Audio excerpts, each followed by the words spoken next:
L'arbitre décide d'accorder le but de Vinicius Karabatic. Yo la team, j'espère que vous allez bien. On vient d'assister à un match entre le VAR de Madrid et Almeria qui est dernier du championnat. On va pas tirer de long en large.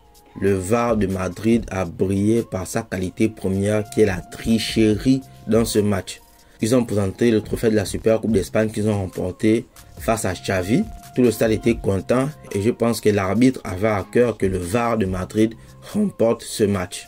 Clairement, la première mi-temps a été pour Almeria. Almeria a marqué très vite un but à la première minute. Le VAR de Madrid a pensé qu'ils allaient pouvoir revenir très vite au score. Ils avaient juste la possession mais sans véritable occasion. À la 43e minute, ils ont encaissé un bijou de but, gravant le score à 2-0. On va pas se mentir, toute la première mi-temps du VAR de Madrid était totalement nul. 5 frappes, 0 tirs cadrés.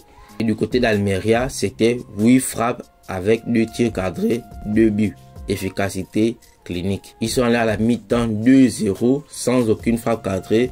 Et je pense qu'il y a eu de la poudre magique qui a été versée sur tout le corps arbitrage. Et ça, j'ai pas peur de le dire. On ne sait plus si le VAR de Madrid utilise la même VAR que celle qui est utilisée pour tous les autres matchs en Liga.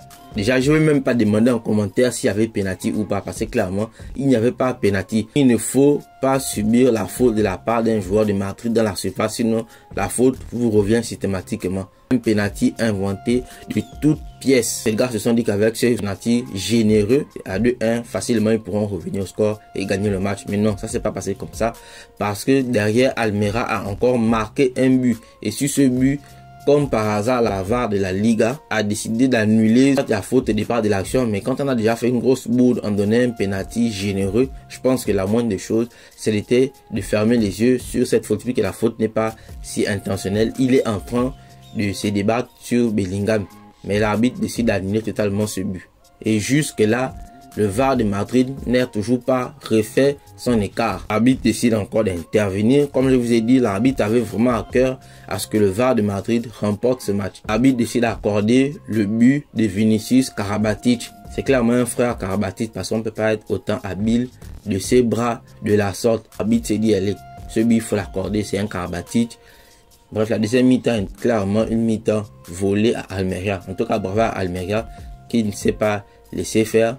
Et c'est aussi avec ce genre de match qu'ils apprennent que quand vous jouez les équipes comme le VAR de Madrid, on ne les gagne pas seulement qu'avec des buts. Parce que ce sont des surhumains. Ils ont une palette technique qui va au-delà de 11 joueurs sur le terrain. Bande de voleurs.